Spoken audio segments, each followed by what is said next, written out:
എൻ്റെ പേര് ആദിത്യ. ഞാൻ തിരുവനന്തപുരത്താണ് താമസിക്കുന്നത്. ഞാൻ ഇപ്പോൾ സുപ്രീം കോർട്ടിലെ junior court assistant exam clear ചെയ്തിട്ടുണ്ട്. എന്നെ ഇതിന് ഹെൽപ്പ് ചെയ്ത ഡോട്ട്സ് അക്കാഡമിക്ക് എനിക്ക് ഒരുപാട് നന്ദി പറയാനുണ്ട്. പിന്നെ എൻ്റെ ജേർണി എന്ന് പറയുന്നത് അത്ര ഈസി ആയിരുന്നില്ല. എനിക്ക് 2 കുട്ടികളുണ്ട്. അപ്പോൾ അവരുടെ കാര്യം മാനേജ് ചെയ്യണം. അപ്പോൾ അതിന് ഞാൻ അക്കാഡമിയിൽ വരുമ്പോഴും പഠിക്കാനും ഒക്കെ ഉള്ള സമയത്ത് എൻ്റെ കുഞ്ഞുങ്ങളെ നോക്കിയിരുന്ന എൻ്റെ അച്ഛനും അമ്മയും നല്ലൊരു സപ്പോർട്ട് സിസ്റ്റമാണ് എനിക്ക് പ്രൊവൈഡ് ചെയ്തത്. പിന്നെ ഇമോഷണലി ചലഞ്ചിങ് ആയിരുന്നു ആ ഒരു എക്സാം പ്രിപ്പറേഷൻ ജേർണി എന്ന് പറയുന്നത്. ഭയങ്കര നമുക്ക് ഒരുപാട് സ്ട്രഗിൾ ഫീൽ ചെയ്തിട്ടുള്ള അല്ലെങ്കിൽ നമ്മൾ ഇമോഷണലി ഒന്ന് ടെസ്റ്റ് ചെയ്യുന്ന ഒരു ടൈമാണ്. അപ്പോൾ അങ്ങനെയുള്ളപ്പോൾ എൻ്റെ ഫ്രണ്ട്സ്, എൻ്റെ അനിയത്തി, കസിൻസ് എല്ലാവരുടെയും ഒരു റോൾ എന്ന് പറയുന്നത് വളരെ ഇമ്പോർട്ടൻ്റ് ആയിരുന്നു എനിക്ക് ജേർണിയിൽ. ഇവിടെ എത്തിപ്പെട്ടതിൽ എനിക്ക് എല്ലാവരോടും നന്ദിയുണ്ട്. എനിക്കിപ്പം 30 years ആണ് ആയത്. ഞാൻ ഈ 30 years ആവുന്നതിൻ്റെ ഇടയിൽ ആദ്യമായിട്ടാണ് സുപ്രീം കോർട്ട് ഇങ്ങനെ ഒരു എക്സാം നടത്തുന്നുണ്ടെന്ന് തന്നെ കേൾക്കുന്നത് പോലും. ഈ ഡോട്ട്സ് അക്കാഡമിയിൽ വന്ന് ക്ലാസ്സസ് അറ്റൻഡ് ചെയ്യുന്നതിൻ്റെ ഇടയിലാണ് ഒരു ക്ലാസ്സിൽ മിസ് പറയുന്നത് കേട്ടിട്ടാണ് ഞാൻ ഈ എക്സാമിനെ പറ്റി അറിയുന്നത്. ഇങ്ങനെ ഒരു എക്സാം നടത്തുന്നുണ്ടെന്നും SSCയുടെ സെയിം സിലബസ് ആണ്, പക്ഷെ ഇംഗ്ലീഷിന് വെയിറ്റേജ് കൂടുതൽ കൊടുത്തിട്ടുള്ള എക്സാം ആണ് എന്നുള്ള രീതിയിൽ പറഞ്ഞത് കൊണ്ട് ഞാൻ BA MA ചെയ്തതെല്ലാം ഇംഗ്ലീഷാണ്. ഞാൻ ആ സമയത്ത് റിസർച്ച് ചെയ്തുകൊണ്ടിരിക്കുകയാണ്. അപ്പം ഞാൻ ആലോചിച്ചു മേ ബി ഒരു അപ്പർ ഹാൻഡ് കിട്ടിയാലോ എന്ന് വിചാരിച്ച് എഴുതിയതാണ്. അങ്ങനെയാണ് പോയി എക്സാം എഴുതുന്നത്. അതുവരെ ഞാൻ അക്കാഡമിയിൽ നിന്നല്ലാതെ ഞാൻ സ്വന്തമായിട്ട് ഈ എക്സാമിനെ പറ്റി ഇതുവരെയും കേട്ടിട്ടില്ല. അപ്പോൾ this was like my first and last attempt. I feel kind of lucky to have known this exam before I became over it. എൻ്റെ പേരൻസ് രണ്ടുപേരും ടീച്ചേഴ്സാണ്. അച്ഛൻ ജോഗ്രഫി സാറാണ്, അമ്മ ഇംഗ്ലീഷ് ടീച്ചറാണ്. അപ്പം അതുകൊണ്ട് തന്നെ ഇംഗ്ലീഷിനോട് ഒരു താല്പര്യം പണ്ട് തൊട്ടേ തോന്നിയിട്ട് ഇംഗ്ലീഷാണ് ഞാൻ മെയിനായിട്ട് എടുത്തത്. എൻ്റെ ഗ്രാജുവേഷൻ ഇംഗ്ലീഷിലാണ്, PG ഞാൻ ഇംഗ്ലീഷിൽ തന്നെയാണ് ചെയ്തത്. അവിടെ ഒന്നും കരിയറിൽ ഒരു ബ്രേക്ക് വന്നിട്ടില്ല. എഡ്യൂക്കേഷനിലാണെങ്കിലും ഒരു ബ്രേക്ക് ഒന്നും വന്നിട്ടില്ല. PGയിലാണെങ്കിലും ഞാൻ എൻ്റെ കോളേജിലെ ടോപ്പർ ആയിരുന്നു. എൻ്റെ ബാച്ചിലെ 6th റാങ്ക് ആയിരുന്നു യൂണിവേഴ്സിറ്റിയിൽ ഞാൻ. പക്ഷെ അത് കഴിഞ്ഞ് ഇമ്മീഡിയറ്റ് ആയിട്ട് കല്യാണം കഴിക്കേണ്ടി വന്നു. വീട്ടുകാരുടെ പ്രഷർ കാരണം നേരത്തെ കല്യാണം കഴിച്ച ഒരാളാണ് ഞാൻ. പക്ഷെ എനിക്ക് നെറ്റ് ഉണ്ടായിരുന്നു. അപ്പം റിസർച്ചിലേക്ക് അല്ലെങ്കിൽ ഏതെങ്കിലും കോളേജിൽ കയറുക എന്നുള്ളതായിരുന്നു അന്നത്തെ എൻ്റെ ഡ്രീം എന്ന് പറയുന്നത്. അപ്പോൾ ഫാമിലിക്കും എല്ലാം അത് തന്നെയായിരുന്നു ആഗ്രഹവും എല്ലാം. പിന്നെ അച്ഛനും അമ്മയും ഇങ്ങനെ പറയുമായിരുന്നു കോമ്പറ്റേറ്റീവ് എക്സാംസ് എഴുതി നോക്കണം എന്ന്. കല്യാണം കഴിഞ്ഞ് 2 കുട്ടികളായി. പിന്നെ കോളേജിലൊന്നും ഇതുവരെയും ജോലി ഒന്നും സെറ്റ് ആവാതിരിക്കുന്ന ഒരു സമയത്ത് ഫ്രം ദാറ്റ് നീഡ് എങ്ങനെയും ഫാമിലി മുന്നോട്ട് പോകണമല്ലോ. അപ്പൊ ചെലവുകളും കുട്ടികളുണ്ടാകുമ്പോൾ കൂടും. അങ്ങനെയൊക്കെ ആ ഒരു പ്രഷർ, ഫിനാൻഷ്യൽ ക്രൈസിസും എല്ലാ പ്രഷേഴ്സും കൊണ്ടാണ് ശരിക്കും പറഞ്ഞാൽ എങ്ങനെയെങ്കിലും പെട്ടെന്ന് ഒരു ജോലിക്ക് കയറണം, എന്നാൽ പ്രൈവറ്റ് ജോലിയുടെ ഒരു ഇൻസ്റ്റബിലിറ്റിയിലേക്ക് പോകാനും താല്പര്യമില്ല. അപ്പൊ എന്തുകൊണ്ട് എഴുതി നോക്കിക്കൂടാ എന്ന് വിചാരിച്ചിട്ടാണ് എക്സാംസ് എഴുതാൻ തുടങ്ങണമെന്ന് വിചാരിക്കുന്നത്. അങ്ങനെ ആദ്യം എഴുതുന്നത് PSCയുടെ എക്സാംസ് ആണ്. PSC LSGSന്റെ ഷോർട്ട് ലിസ്റ്റിൽ ഉണ്ടായിരുന്നു. പ്രിലിംസ് ക്ലിയർ ചെയ്തു. അപ്പൊ തന്നെയാണ് സൈമൾട്ടേനിയസ് ആയിട്ട് SSCയുടെ നോട്ടിഫിക്കേഷൻ വരുന്നത്. എനിക്ക് തോന്നുന്നു അറൌണ്ട് 17,000 പോസ്റ്റ് വേക്കൻസീസ് ആണ് നോട്ടിഫൈ ചെയ്തത്. അങ്ങനെയാണ് SSCയുടെ കോച്ചിങ്ങിന് പൊക്കൂടെ എന്ന് ഹസ്ബൻഡ് തന്നെയാണ് സജസ്റ്റ് ചെയ്തത്. അവിടെ പുള്ളിക്കാരന്റെ സിസ്റ്റർ ആക്ച്വലി കോമ്പറ്റേറ്റീവ് എക്സാംസ് കുറെ നാളായിട്ട് എഴുതുന്നുണ്ട്. ഞാൻ വീട്ടിൽ വെറുതെ ഒക്കെ ഇരിക്കുമ്പോഴും പുള്ളിക്കാരി എഴുതുന്നുണ്ട് എക്സാംസ്, നല്ല സീരിയസ് ആയിട്ട് എഴുതുന്നുണ്ട്. അങ്ങനെ ചേച്ചിക്ക് എനിക്ക് തോന്നുന്നു ഞാൻ ഇതിലേക്ക് ഇറങ്ങുന്നതിന് 1 വർഷം മുന്നേ ആണ് ചേച്ചിക്ക് ജോലി കിട്ടുന്നത്. ചേച്ചിക്ക് LIC എഴുതി കയറി. അങ്ങനെ അത് ശരിക്കും എനിക്കൊരു ഇൻസ്പിറേഷൻ ആയിരുന്നു. കാരണം ഇത്രയും വർഷം എഴുതിയിട്ടും ആ ഒരു മോട്ടിവേഷൻ കളയാതെ പുള്ളിക്കാരി she kept on writing these exams. അപ്പം അതാണ് ശരിക്കും പറഞ്ഞാൽ എന്നിൽ ആ ഒരു സ്പാർക്ക് ക്രിയേറ്റ് ചെയ്യുന്നത്. പിന്നെ എൻ്റെ ഒരു ഫ്രണ്ട് ഉണ്ടായിരുന്നു, പുള്ളിക്കാരി KVയിൽ കയറി. അപ്പൊ ഇങ്ങനെ എൻ്റെ ചുറ്റും ഇങ്ങനെ ഒരുപാട് സക്സസ് സ്റ്റോറീസ് ഉണ്ടാവുന്നുണ്ട്. ഞാൻ മാത്രം ഇങ്ങനെ ഒരു സക്സസും ക്രിയേറ്റ് ചെയ്യാതെ എന്താ പറയാ വീട്ടിൽ ഇങ്ങനെ കുട്ടികളെ നോക്കി ഇരിക്കുകയാണ് എന്നുള്ള ഒരു ഫീലിംഗ് എന്നെ ഇങ്ങനെ ഓവർ ചെയ്യാൻ തുടങ്ങിയപ്പോഴാണ് ഞാൻ എക്സാംസ് എഴുതുന്നത്. അങ്ങനെ SSCയുടെ എക്സാം എഴുതാൻ വേണ്ടിയിട്ട് എനിക്ക് പ്രിപ്പറേഷൻ ഇല്ല എന്ന് മോക്ക് ടെസ്റ്റുകൾ എഴുതിയപ്പോൾ മനസ്സിലായി. അങ്ങനെ അത് എഴുതിയപ്പോഴാണ് മനസ്സിലായത് SSC എഴുതാൻ എനിക്ക് അത്ര ആയിട്ടില്ല എന്ന് മനസ്സിലായിട്ടാണ് അപ്പൊ അക്കാഡമിയിൽ എവിടെയെങ്കിലും പോയാലേ പറ്റൂ. അങ്ങനെ ഞാൻ ഗൂഗിള് നോക്കി തന്നെയാണ്, എല്ലാവരെയും പോലെ ഗൂഗിൾ റിവ്യൂസ് നോക്കിയിട്ടാണ് അക്കാഡമി കണ്ടുപിടിക്കുന്നത്. അപ്പൊ എല്ലാവരും പോകുന്ന ഒരു അക്കാഡമി വേണ്ട, എന്നാൽ കുറച്ച് അറ്റൻഷൻ കിട്ടുന്ന അക്കാഡമി ആവണം എന്ന് വിചാരിച്ചാണ് കുറച്ച് സക്സസ് സ്റ്റോറീസ് ഉള്ള ഒരു അക്കാഡമി തിരഞ്ഞെടുക്കാന്ന് വിചാരിച്ചു. അങ്ങനെ ഡോട്ട്സിനെ പറ്റി അറിയുന്നതും ഡോട്ട്സിൽ വന്ന് ഞാൻ ക്ലാസ്സസ് അറ്റൻഡ് ചെയ്യാൻ തുടങ്ങിയപ്പോൾ ആദ്യം കിട്ടുന്നത് എനിക്ക് പൂജാ മിസ്സിന്റെ ക്ലാസ് ആണ്. കോൺസ്റ്റിറ്റ്യൂഷന്റെ സുപ്രീം കോർട്ടിന്റെ ക്ലാസ് ആണ്. അതേ ചിലപ്പോൾ ഒരു നിമിത്തമായിരിക്കാം. അപ്പം സുപ്രീം കോർട്ടിനെ പറ്റി മിസ് പഠിപ്പിച്ച ക്ലാസ് ശരിക്കും പറഞ്ഞാൽ എനിക്ക് പിന്നീട് അടുത്ത ഒരുപാട് പരീക്ഷകളിൽ എന്നെ അത് ഹെൽപ്പ് ചെയ്തിട്ടുണ്ട്. അപ്പൊ ആ ക്ലാസ്സിൽ ആദ്യമായിട്ട് എനിക്ക് 2024 ജൂലൈ ലാസ്റ്റ് വീക്ക്, ഓഗസ്റ്റ് ആ സമയത്താണ് ഞാൻ ക്ലാസ്സിന് വരുന്നത്. പക്ഷെ ആ സമയത്ത് വരുമ്പോൾ എൻ്റെ പറഞ്ഞ പോലെ നോളജ് ബേസിസ് എന്ന് പറയുന്നത് 0 ആണ്. എനിക്കൊന്നും അറിയില്ല. ബേസിക്സ് പോലും അറിയാത്ത ഒരു അവസ്ഥയിലാണ് ഞാൻ അവിടെ വന്ന് ജോയിൻ ചെയ്യുന്നത് ഡോട്ട്സിൽ.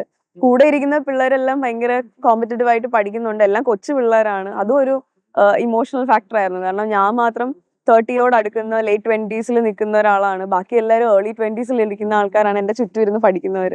അപ്പൊ അവര് വളരെ കംഫർട്ടബിൾ ആയിട്ട് പഠിക്കുകയും കാഷ്വൽ ആയിട്ട് സംസാരിക്കുകയൊക്കെ ചെയ്യുമ്പോൾ എനിക്ക് ശരിക്കും പറഞ്ഞാൽ അത് ഭയങ്കര ഒരു അവസ്ഥയായിരുന്നു. കാരണം എൻ്റെ മനസ്സിൽ ഇങ്ങനെ സ്ട്രഗിൾസ് ആണ്. എങ്ങനെയെങ്കിലും ഒരു ജോലി കയറണം, പിള്ളേരെ നോക്കാനായിട്ടുള്ള ഒരു ബാക്കപ്പ് ക്രിയേറ്റ് ചെയ്യണം, ഒരു ഫൗണ്ടേഷൻ എസ്റ്റാബ്ലിഷ് ചെയ്യണം എന്നൊക്കെയാണ് ഞാൻ എൻ്റെ മനസ്സിലുള്ളത്. പക്ഷെ ഈ പിള്ളേരെല്ലാം വളരെ റിലാക്സ്ഡ് ആയിട്ട് ഇരുന്ന് സംസാരിക്കുകയും ഒക്കെ ചെയ്യുന്നുണ്ട്. അപ്പൊ എനിക്ക് ഒട്ടും അതങ്ങോട്ട് ജെല്ലാവുന്നില്ലായിരുന്നു അവരുടെ കൂടെ. എന്നാലും വളരെ നല്ല നല്ല കുട്ടികളായിരുന്നു കൂടെ ഉണ്ടായിരുന്നു. അവര് കഴിയുന്നത്ര എന്നെ ഇൻക്ലൂസീവ് ആയിട്ട് കൊണ്ടുപോകാനൊക്കെ ശ്രമിച്ചു. പിന്നെ ഡോട്ട്സിന്റെ ബുക്സ് അതും വെച്ച് പഠിക്കുന്നുണ്ടായിരുന്നു. എല്ലാം പോയി ഒരു റാങ്ക് ഫയലിൽ പോയി എല്ലാം കവർ ചെയ്യുന്നതിനേക്കാളും കുറച്ചുകൂടെ പ്രിസൈസ് ആയിട്ടുള്ള ഇൻഫർമേഷൻ ആണ് ഡോട്ട്സ് അക്കാഡമിയുടെ ബുക്സിൽ നിന്ന് നമുക്ക് കിട്ടുന്നത്. അപ്പം നമുക്ക് അങ്ങനെ ഒരു വിക്കിപീഡിയ പേജിൽ നിന്നോ അല്ലെങ്കിൽ ഗൂഗിൾ ചെയ്തിട്ടോ ഒത്തിരി ഇൻഫർമേഷൻ ഓവർലോഡ് വരില്ല. പക്ഷെ കിട്ടേണ്ട സാധനങ്ങൾ പ്രോപ്പർ ആയിട്ട് കിട്ടുകയും ചെയ്യും. അങ്ങനെ ഒരു സിസ്റ്റമാണ്. പിന്നെ അങ്ങ് ഫുൾ സ്വിങ്ങിൽ ക്ലാസ്സസ് തുടങ്ങുമായിരുന്നു. കാരണം അടുത്ത ഒരു SSCയിലായിരുന്നു പിന്നെ ലക്ഷ്യം. ശരിക്കും പറഞ്ഞാൽ അടുത്ത ഇയറിലെ SSC അത് അതിനു മുന്നേ എനിക്ക് തോന്നുന്നു ഒരു 8 months ഗ്യാപ്പ് വരുന്നുണ്ട്. അപ്പൊ അതിനു മുന്നേ സിലബസ് കവർ ആവും എന്നുള്ളൊരു കോൺഫിഡൻസ് ഉണ്ട്. കുറച്ച് പ്രിപ്പറേഷൻ തന്നെ ചെയ്തത് കൊണ്ട് തന്നെ തിരിച്ചു വരുമ്പം ഞാൻ ഇവിടുന്ന് പോയ ആളല്ലായിരുന്നു. കാരണം ക്ലാസ്സിൽ പല കാര്യങ്ങളും ക്വസ്റ്റ്യൻ ചോദിക്കുമ്പോഴത്തേക്കും എനിക്ക് ആൻസർ ചെയ്യാൻ പറ്റുന്നുണ്ട്. അപ്പൊ സാറും അത് ഭയങ്കര സപ്പോർട്ടീവ് ആയിരുന്നു. സാറായാലും മിസ്സായാലും എല്ലാം ഭയങ്കര ഒരു സപ്പോർട്ടീവ് ആയിരുന്നു. കാരണം നമുക്ക് കുറച്ച് കാര്യങ്ങൾ ഓൾറെഡി അറിയാന്നുള്ളത് കൊണ്ട് നമ്മൾ ആ ഒരു ലെഫ്റ്റ് ഔട്ട് ഫീലിംഗ് വരുന്നുമില്ല. ക്ലാസ്സിൽ വരാനും താല്പര്യമുണ്ട്. അപ്പൊ പക്ഷെ വീട്ടിൽ പോകുമ്പോൾ കുഞ്ഞുങ്ങളും ഒക്കെ ആയിട്ട് തിരിച്ച് ക്ലാസ് കഴിഞ്ഞ് വീട്ടിൽ വരുമ്പോഴത്തേക്കും ഹോംവർക്ക്സ് ഒന്നും ചെയ്യാൻ പലപ്പോഴും പറ്റാറില്ല. മോക്ക് ടെസ്റ്റുകൾ കംപ്ലീറ്റ് ചെയ്യാതെ വരുന്ന ദിവസങ്ങളുണ്ട്. എന്റെ മാക്സിമം എഫേർട്ട് ഞാൻ ഇടാറുണ്ട്. കിട്ടുന്ന സമയത്ത് ഞാൻ സാറിന്റെ മാത്സ് ആണ് കൂടുതലും വർക്ക്ഔട്ട് ചെയ്തുകൊണ്ടിരുന്നത്. കാരണം GK എനിക്ക് ഇച്ചിരി കോൺഫിഡന്റ് ആയിരുന്നു. എന്താണ് കോൺസ്റ്റിറ്റ്യൂഷൻ ഒക്കെ പഠിക്കാൻ പറ്റും എന്നുള്ളത്. പിന്നെ മിസ്സിന്റെ ക്ലാസ്സിൽ ഇരുന്ന് കഴിഞ്ഞാൽ പിന്നെ കോൺസ്റ്റിറ്റ്യൂഷൻ നമ്മൾ പ്രത്യേകിച്ച് അതിന് വേണ്ടി റെഫർ ചെയ്യേണ്ട കാര്യമില്ല. ഇവിടെ മോക്ക് ടെസ്റ്റ് എഴുതി തുടങ്ങിയ സമയത്ത് എനിക്കൊരു 100, 105, 109 ഒക്കെയാണ് തുടക്കത്തിൽ കിട്ടിക്കൊണ്ടിരുന്നത്. അപ്പം ആ 3 to 4 months പ്രോഗ്രസ് കാണുന്നുണ്ടായിരുന്നു. പക്ഷെ അഗൈൻ വീട്ടിലെ കുറച്ച് ഇഷ്യൂസ്, അമ്മയ്ക്ക് വയ്യാണ്ടാവുന്നു, അങ്ങനെ ഒത്തിരി കാര്യങ്ങൾ കാരണം എനിക്ക് ക്ലാസ് പിന്നെ ഡിസ്കണ്ടിന്യൂ ചെയ്യേണ്ടി വരുവാണ് ആ സമയത്ത്. പക്ഷെ ഞാൻ എക്സാം എഴുതി ആ സുപ്രീം കോടതിന്റെ എക്സാം മിസ് പറയുന്നത് കേട്ടിട്ടാണ് ഞാൻ ആദ്യം പോയി രജിസ്റ്റർ ചെയ്യുന്നത് ഫെബ്രുവരിയിൽ. എനിക്ക് തോന്നുന്നു ആ എക്സാം മാത്രമാണ് ഞാൻ ഫോളോ അപ്പ് ചെയ്തുകൊണ്ടിരുന്നത്. ബാക്കി PSCയുടെ എക്സാംസ് എഴുതുന്നുണ്ടായിരുന്നു. സെക്രട്ടറി ടെസ്റ്റിന് എഴുതി, അതിന്റെ പ്രിലിംസ് ക്ലിയർ ചെയ്തു. അതിനെല്ലാം ശരിക്കും പറഞ്ഞാൽ ഇതിന്റെ ഒരു SSCയുടെ ഒരു പ്രിപ്പറേഷൻ ആണ് ശരിക്കും പറഞ്ഞാൽ ഹെൽപ്പ് ചെയ്തത് നമ്മളെ. സുപ്രീം കോടതിന്റെ എക്സാം ആക്ച്വലി 4 tier എക്സാം ആണ്. SSCയുടെ സെയിം സിലബസ് ആണ്. പക്ഷെ ഒരു എക്സെപ്ഷൻ ഉള്ളത് ഇംഗ്ലീഷിന് SSCക്ക് 25 questions ഉള്ളൂ. പക്ഷെ ഇതിൽ 50 questions ഇംഗ്ലീഷിനാണ് വരുന്നത്. ബാക്കിയെല്ലാം സെയിം ആണ്. പിന്നെ 4 tier എക്സാം ആണ്. ഫസ്റ്റ് പ്രിലിംസ് ആണ്, ഒബ്ജക്റ്റീവ് ടൈപ്പ് എക്സാം ആണ്, കമ്പ്യൂട്ടർ ബേസ്ഡ് എക്സാം ആണ്. സെക്കൻഡ് സ്റ്റേജ് എന്ന് പറയുന്നത് ടൈപ്പിംഗ് ടെസ്റ്റ് ആണ്. ടൈപ്പിംഗ് ടെസ്റ്റ് കഴിഞ്ഞിട്ട് അത് ക്ലിയർ ചെയ്യുന്ന ആൾക്കാരെ മെയിൻസ് എക്സാം ഉണ്ട്, ഡിസ്ക്രിപ്റ്റീവ് എക്സാം ആണ്. ഡിസ്ക്രിപ്റ്റീവ് എക്സാം എന്ന് പറയുന്നതിനകത്ത് പ്രസി, കോംപ്രിഹെൻഷൻ പാസേജ്, പിന്നെ ഒരു essay, ഇത് മൂന്ന് ക്വസ്റ്റ്യൻസേ ഉള്ളൂ. അങ്ങനെ ഒരു എക്സാം ആയിരുന്നു ഡിസ്ക്രിപ്റ്റീവ് എക്സാം വന്നിട്ട്. അതെനിക്കൊന്ന് 3 hours എക്സാം ആണ്. പിന്നെ ഫൈനൽ ഒരു ഇന്റർവ്യൂ ആണുള്ളത്. അത് കഴിഞ്ഞത് 4 ക്ലിയർ ചെയ്ത് കഴിഞ്ഞാൽ DVക്ക് വിളിക്കുകയാണ് ചെയ്യുന്നത്. ഈ എക്സാമിന്റെ ഒരു പ്രത്യേകത എല്ലാ സ്റ്റേജിലെ മാർക്സും ഇതിനകത്ത് കൗണ്ട് ചെയ്തു എന്നുള്ളതാണ്. ഞാൻ എഴുതുന്നതിന് മുന്നേ വരെ എക്സാം ഒരേ പാറ്റേണിലാണ് നടന്നുകൊണ്ടിരുന്നത്. പക്ഷെ ഞാൻ എഴുതിയ ഇയറിൽ ഒത്തിരി മാറ്റങ്ങളാണ് എക്സാമിന് വന്നത്. ഫോർ എക്സാമ്പിൾ ഫസ്റ്റ് ടയർ എക്സാമിൽ ശരിക്കും പറഞ്ഞാൽ SSCയുടെ സെയിം സിലബസ് ആയതുകൊണ്ട് ഞാൻ തലേ ദിവസവും ഒരാഴ്ച മുന്നേ ഒക്കെ തൊട്ട് മാത്സ് ആണ് ഫോക്കസ് ചെയ്ത് പ്രിപ്പയർ ചെയ്തുകൊണ്ടിരുന്നത്. പക്ഷെ എക്സാമിന് പോയി എക്സാമിന്റെ ക്വസ്റ്റ്യൻ പേപ്പർ കാണുമ്പോൾ ശരിക്കും പറഞ്ഞാൽ ഞാൻ ഞെട്ടിപ്പോയി. കാരണം 50 മാർക്ക് ഇംഗ്ലീഷിന് ക്വസ്റ്റ്യൻ ഉണ്ട്. പക്ഷെ ബാക്കി ക്വസ്റ്റ്യൻസ് ഒക്കെ ലോജിക്കൽ റീസണിങ്ങും കമ്പ്യൂട്ടറും മാത്രമാണ് വന്നത്. മാത്സിന്റെ ഒറ്റ ക്വസ്റ്റ്യൻ പോലും ഇല്ല. GK പാർട്ട് ഉണ്ടായിരുന്നു, പിന്നെ ലോജിക്കൽ റീസണിങ് ഉണ്ടായിരുന്നു, പിന്നെ ഇംഗ്ലീഷാണ് ഉണ്ടായിരുന്നത്. പിന്നെ അതല്ലാതെ ഒരു കമ്പ്യൂട്ടർ നോളജ് ടെസ്റ്റ് എന്ന് പറഞ്ഞിട്ട് ഒരു 25 questions കൂടെ വരും.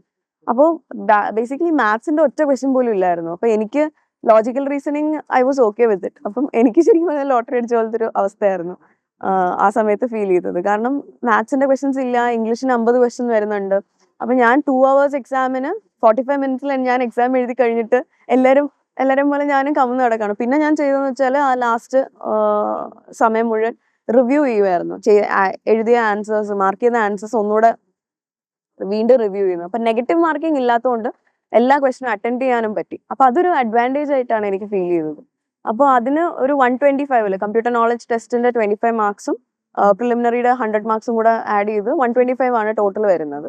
അതിലൊരു 111 ഒക്കെ സ്കോർ ചെയ്യാൻ പറ്റി എനിക്ക്. അതൊരു പുഷായിരുന്നു ശരിക്കും പറഞ്ഞാൽ ബാക്കിയുള്ള സ്റ്റേജസ് വന്നപ്പോഴത്തേക്ക്. സെക്കൻഡ് സ്റ്റേജ് എന്ന് പറയുന്നത് ടൈപ്പിംഗ് ടെസ്റ്റ് ആണ്. ടൈപ്പിംഗ് ടെസ്റ്റിലും ഈ വർഷം ആയപ്പോഴത്തേക്ക് വീണ്ടും അവർ കുറെ റിഫോംസ് കൊണ്ടുവന്നു.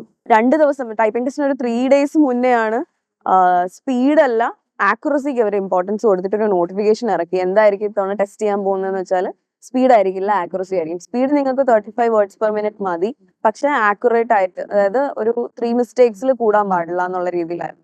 അപ്പോൾ അതും എനിക്ക് ശരിക്കും പറഞ്ഞ ഒരു അഡ്വാൻറ്റേജ് ആയിരുന്നു. കാരണം എനിക്ക് ഫോർ എ സ്ലോ ടൈപ്പ്, ഞാൻ ടൈപ്പിംഗിൽ ട്രെയിൻഡ് ഒന്നും ആയിരുന്നില്ല.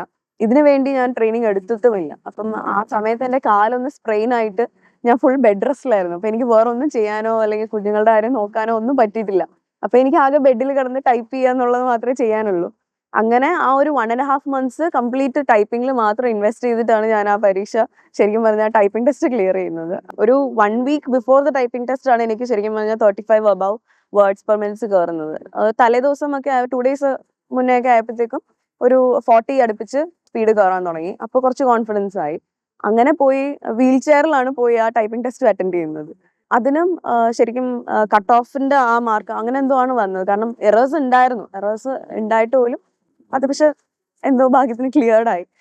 എനിവേ എൻ്റെ ഒരു ബാച്ചിൽ എഴുതിയ എല്ലാവർക്കും ടൈപ്പിംഗ് ടെസ്റ്റിൽ എല്ലാവരും ഭയങ്കര സ്പീഡിൽ ടൈപ്പ് ചെയ്യുന്ന ആൾക്കാരായിരുന്നു. അപ്പം the challenge was to be accurate. അപ്പം അതൊരു ഒരു ലെവലിംഗ് ഗ്രൗണ്ട് ആയിരുന്നു. സ്ലോ ടൈപ്പേഴ്സിനും കൂടെ അതിനൊരു ചാൻസ് കിട്ടുന്ന രീതിയിലുള്ള ഒരു ലെവലിംഗ് ഗ്രൗണ്ട് ക്രിയേറ്റ് ചെയ്യാനായിട്ട് സുപ്രീം കോടതിയുടെ ഭാഗത്തുനിന്ന് ഒരു മൂവ് ഉണ്ടായിട്ടുണ്ട്. അപ്പം സോ യു നെവർ നോ എപ്പോഴാണ് നമുക്ക് ഫേവറബിൾ ആയിട്ടുള്ള രീതിയിൽ കാര്യങ്ങൾ വരുന്നത് നമുക്ക് പറയാൻ പറ്റില്ല എന്നുള്ളത് എനിക്കപ്പം തോന്നിയത്. തേർഡ് ഫേസ് എന്ന് പറയുന്നത് ഡിസ്ക്രിപ്റ്റീവ് എക്സാം ആയിരുന്നു. അത് ഡൽഹിയിൽ വെച്ച് തന്നെയാണ് നടത്തിയത്. അത് 3 hour എക്സാം ആണ്, റിട്ടൺ എക്സാം ആണ്. അത് പക്ഷെ ക്വസ്റ്റ്യൻ പേപ്പർ തന്ന് പെൻ പേപ്പർ ബേസ്ഡ് ആയിട്ട് കംപ്ലീറ്റ്ലി അങ്ങനെ അല്ലായിരുന്നു. ഇപ്പൊ സ്ക്രീനിൽ ക്വസ്റ്റ്യൻ വരും, എന്നിട്ട് നമ്മൾ അതിന്റെ ആൻസേഴ്സ് പേപ്പറിൽ എഴുതണം. സ്ക്രീനിൽ ടൈം ഓടിക്കൊണ്ടിരിക്കും, ടൈമർ ഉണ്ടാവും. അങ്ങനെയുള്ള ഒരു ഇതുണ്ടായിരുന്നു. അതെല്ലാം ശരിക്കും പറഞ്ഞ ഒരു സർപ്രൈസ് എഫക്റ്റ് പോലെയായിരുന്നു. അവിടെ ചെന്നിരിക്കുമ്പോഴാണ് ഇതൊക്കെ അറിയാൻ പറ്റുന്നത്. അപ്പം ഈ വർഷത്തെ എക്സാംസിൽ അങ്ങനെ ഒരുപാട് ചേഞ്ചസ് ഉണ്ടായിരുന്നു. ലാസ്റ്റ് സ്റ്റേജ് എന്ന് പറയുന്നത് ഇന്റർവ്യൂ ആണ്. അപ്പൊ ഇന്റർവ്യൂവിന് വീണ്ടും ഡൽഹി പോകേണ്ടി വരും. ഇന്റർവ്യൂ കിട്ടുമോ ഇല്ലയോ എന്നൊന്നും അറിയാതെ വീണ്ടും ഡൽഹി പോകണം എന്നുള്ളൊരു ഫീലിംഗിൽ ഇരിക്കുമ്പോഴാണ് സുപ്രീം കോടതി വീണ്ടും സർപ്രൈസിങ് ആയിട്ട് ഇന്റർവ്യൂ ആ വർഷം ഓൺലൈനായിട്ട് നടത്താൻ തീരുമാനിക്കുന്നത്. അപ്പം ഇത്രയും കാൻഡിഡേറ്റ്, ഒരു 700+ കാൻഡിഡേറ്റ്സ് ഉണ്ടായിരുന്നു ഇന്റർവ്യൂ അറ്റൻഡ് ചെയ്യാനായിട്ട്. അപ്പൊ ആ ഇന്റർവ്യൂ എല്ലാം അവർ ഓൺലൈനായിട്ട് തന്നെയാണ് നടത്തിയത്. ഇന്റർവ്യൂ ശരിക്കും പറഞ്ഞാൽ തൊട്ട് മുന്നത്തെ ഇയർ വരെ 12 minute ഇന്റർവ്യൂ ആണ്, ഇൻ പേഴ്സൺ ഇന്റർവ്യൂ ആണ് നടത്തിക്കൊണ്ടിരുന്നത്. അപ്പൊ 12 minutes ഉള്ളത് കൊണ്ട് തന്നെ വളരെ ഇൻഡെപ്ത് ആയിട്ടുള്ള ക്വസ്റ്റ്യൻസ് ചോദിക്കാനുള്ള ഒരു സ്കോപ്പും ഒക്കെ ഉണ്ടായിരുന്നു. അപ്പൊ ആ ഒരു രീതിയിലാണ് ഞാനും പ്രിപ്പയർ ചെയ്യുന്നത്. 12 minutes ഇന്റർവ്യൂവിന് വേണ്ടിയിട്ട് എനിക്ക് കോൺഫിഡൻസ് ഇല്ലായിരുന്നുകൊണ്ട് തന്നെ ഞാൻ ഡോട്ട്സിൽ വന്ന് പൂജ മിസ്സിന്റെ അടുത്ത് വിളിച്ച് ഒത്തിരി ഇങ്ങനെ സംശയങ്ങൾ, എങ്ങനെയാണ് പ്രിപ്പയർ ചെയ്യേണ്ടത്, എന്ത് ഏരിയസ് ആണ് കവർ ചെയ്യേണ്ടതെന്നൊക്കെ ചോദിക്കുന്നുണ്ടായിരുന്നു. അങ്ങനെ കുറെ മാം എനിക്ക് തോന്നുന്നു ഒരു 2-3 ലോങ് ഓഡിയോ മെസ്സേജസിൽ ഇത് ഫുൾ എനിക്ക് അയച്ചു തന്നിട്ടുണ്ട്, എന്തൊക്കെ പോർഷൻസ് പ്രിപ്പയർ ചെയ്യണം, ശ്രദ്ധിക്കണം എന്നൊക്കെ ഉള്ളത്. അപ്പൊ അതെല്ലാം ഞാൻ കവർ ചെയ്തിട്ട് ആണ് വരുന്നത്. അപ്പം എന്നിട്ടും എനിക്ക് ഒരു കോൺഫിഡൻസ് ഇല്ലായ്മ കാരണം ഞാൻ പിന്നെ അവസാനം മാമിനെ ഡോട്ട്സ് അക്കാഡമി പോയി കണ്ട് അവിടെ ഇൻ പേഴ്സൺ ഇരുന്ന് പുള്ളിക്കാരുടെ ഒരു അഷുറൻസ് ഒക്കെ വാങ്ങിച്ചിട്ടാണ് പോകുന്നത്. ഒന്നുകൂടെ എല്ലാം ഓക്കെ ആയിരിക്കും എന്നൊക്കെ പറഞ്ഞ്. പിന്നെ മിസ് എനിക്ക് മുൻപത്തെ ഒരു ബാച്ചിൽ ഉണ്ടായിരുന്ന ലിസ്റ്റിൽ ഉണ്ടായിരുന്ന SCIയുടെ തന്നെ ലിസ്റ്റിലുണ്ടായിരുന്ന ഗീതു എന്ന് പറഞ്ഞൊരു കുട്ടിയുടെ നമ്പറൊക്കെ തന്നു. അപ്പം പുള്ളിക്കാരി എന്നെ ഒത്തിരി ഹെൽപ്പ് ചെയ്തായിരുന്നു. പുള്ളിക്കാരുടെ എക്സ്പീരിയൻസ് പറഞ്ഞായിരുന്നു. അപ്പോൾ അതും പിന്നെ ഈ മിസ്സിന്റെ ഒരു കറക്റ്റ് ആയിട്ടുള്ള കോച്ചിങ്ങും ഒക്കെ കൂടെ ആയപ്പോഴത്തേക്കും ഐ വാസ് കോൺഫിഡൻറ്റ് എന്നാലും ഒരു ടെൻഷൻ ഉണ്ട്. പക്ഷേ ഇന്റർവ്യൂവിന് എനിക്ക് തോന്നുന്നു ഒരു 1 week ഒരു 5 days മുന്നേ ആണ് ഇന്റർവ്യൂയുടെ മെയിൽ വരുന്നത്. മെയിൽ വരുമ്പോഴത്തേക്കും it is N online interview. Online interview എന്ന് പറയുമ്പോൾ ഒരു ദിവസം 60 കാൻഡിഡേറ്റ്സിനെ ഷെഡ്യൂൾ ചെയ്യുന്ന ഓൺലൈൻ ഇന്റർവ്യൂ. അപ്പം മാക്സിമം ഒരാൾക്ക് 3 minutes 2 minutes ഒക്കെ കിട്ടുള്ളൂ. അപ്പം വളരെ ഡീറ്റെയിൽ അല്ലെങ്കിൽ ഫോക്കസ്ഡ് ആയിട്ടുള്ള ക്വസ്റ്റ്യൻസ്, ഒരു 2-3 ക്വസ്റ്റ്യൻസ് ചോദിക്കാനുള്ള സമയമുള്ളൂ എന്നുള്ളത് മനസ്സിലായി.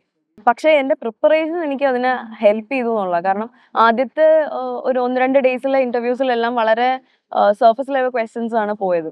ആരാണ് current CJI, youngest CJI, youngest judges ആരൊക്കെയാണ് സുപ്രീം കോടതിയിലെ, ഇപ്പൊ ലാസ്റ്റ് റീസെന്റ് ആഡ് ചെയ്ത ജഡ്ജസ് ആരൊക്കെയാണ്, അങ്ങനെയൊക്കെയുള്ള ക്വസ്റ്റ്യൻസ് ആണ് വന്നത്. അപ്പൊ അതൊക്കെ വളരെ ഈസി ആയിട്ടുള്ള എല്ലാവരും പറയുന്നതായിരുന്നു.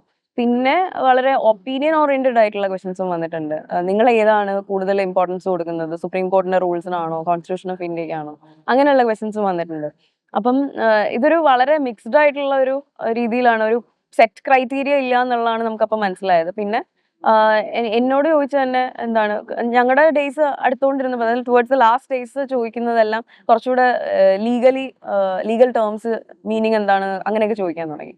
അപ്പൊ എന്നോട് ചോദിച്ചത് തന്നെ വാറന്റ് ബൈ അപ്പോയിന്റ്മെന്റ് എന്താണ്, അങ്ങനെയൊക്കെയുള്ള കാര്യങ്ങളാണ്. പക്ഷെ ഈ സുപ്രീം കോർട്ടിന്റെ ആ ഒരു പ്രൊസീജിയേഴ്സും അതിന്റെ എന്താണ് അപ്പോയിന്റ്മെന്റും അതൊക്കെ കോൺസ്റ്റിറ്റ്യൂഷനിൽ നമ്മൾ പഠിക്കുന്ന കാര്യങ്ങളല്ലേ. അപ്പൊ അതെല്ലാം കവേർഡ് ആയതുകൊണ്ട് തന്നെ വാറന്റ് ബൈ സീല് എനിക്കറിയായിരുന്നു. അങ്ങനെ അത് എക്സ്പ്ലെയിൻ ചെയ്തപ്പം they were satisfied with my answer, even though it wasn't the exact answer, close enough ആണ് എന്നുള്ള രീതിയിൽ. അപ്പം ആ പ്രിപ്പറേഷൻ എന്നെ ഒത്തിരി ഹെൽപ്പ് ചെയ്തിട്ടുണ്ട്, ആ ഒരു കോൺഫിഡൻസ് ഓടെ ആൻസർ ചെയ്യാനാണേലും. അപ്പൊ അതിന് പൂജ മിസ്സിനും ഒരുപാട് താങ്ക്സ് ഉണ്ട്. കാരണം ആ ഒരു ട്രെയിനിങ് ഇല്ലായിരുന്നുണ്ടെങ്കിൽ ചിലപ്പോൾ എനിക്ക് ആ ഒരു പ്രസൻസ് ഓഫ് മൈൻഡ് വരില്ലായിരുന്നേനെ.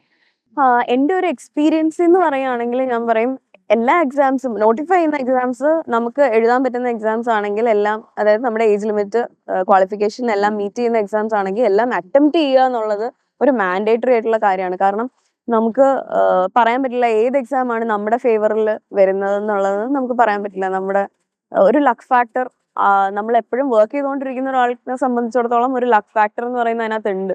നമുക്ക് സമയമാകുമ്പോൾ നമുക്ക് ചിലപ്പം ആ ഒരു എക്സാം നമുക്ക് കസ്റ്റം മെയ്ഡ് ആയിട്ട് വരും എന്നുള്ളതിന്റെ ഒരു എക്സാമ്പിൾ ആണ് എൻ്റെ ഒരു എക്സ്പീരിയൻസ് എന്ന് പറയുന്നത്. കാരണം ഏത് എക്സാമിലാണ് നമ്മൾ എക്സൽ ചെയ്യുന്നതെന്ന് പറയാൻ പറ്റില്ല. അപ്പൊ എല്ലാ എക്സാംസും എഴുതിക്കൊണ്ടിരുന്നാൽ മാത്രമേ നമുക്ക് അങ്ങനെ ഒരു ഔട്ട്പുട്ട് കിട്ടുള്ളൂ. ഈ എക്സാം തന്നെ എൻ്റെ ബാച്ചിൽ ഉണ്ടായിരുന്ന പലരും എഴുതിയിട്ടില്ല. ഞാൻ എഴുതിയിട്ട് എനിക്ക് ഈ എക്സാം വളരെ ഈസി ആയിരുന്നു എന്ന് പറഞ്ഞ് ഞാൻ എൻ്റെ എക്സ്പീരിയൻസ് എൻ്റെ മാത്രമാണോ ബാക്കിയുള്ളവർക്ക് എങ്ങനെ ഉണ്ടായിരുന്നു എന്ന് ചോദിക്കാൻ വേണ്ടി എൻ്റെ കൂടെയുള്ള പിള്ളേരോടൊക്കെ ചോദിച്ചപ്പോൾ അവരാരും എഴുതിയിട്ടില്ല, അപ്ലൈ ചെയ്തിട്ടുമില്ല. അപ്പം അത് എനിക്ക് ഭയങ്കര ഓഡായിട്ട് തോന്നി. കാരണം ഇത്രയും ഈസി ആയിട്ടുള്ള ഒരു എക്സാം അവരെഴുതിയിരുന്നത് എന്നെക്കാളും കാലിബർ ഉള്ള പിള്ളേരാണ്, അവരെഴുതിയിരുന്നത് ഉറപ്പായിട്ടും കിട്ടിയേനെ. അപ്പം പക്ഷെ അവരെഴുതാത്തത് കൊണ്ട് മാത്രം നമുക്കൊരു എക്സാം കിട്ടാതിരിക്കുന്നത് ശരിക്കും പറഞ്ഞാൽ അതൊരു നല്ല കാര്യമല്ല. അതുകൊണ്ട് എല്ലാ എക്സാംസും എഴുതുക എന്നുള്ളതാണ് നമുക്ക് ആദ്യം ചെയ്യാൻ പറ്റുന്ന ഒരു ഫസ്റ്റ് സ്റ്റെപ്പ് എന്ന് പറയുന്നത്.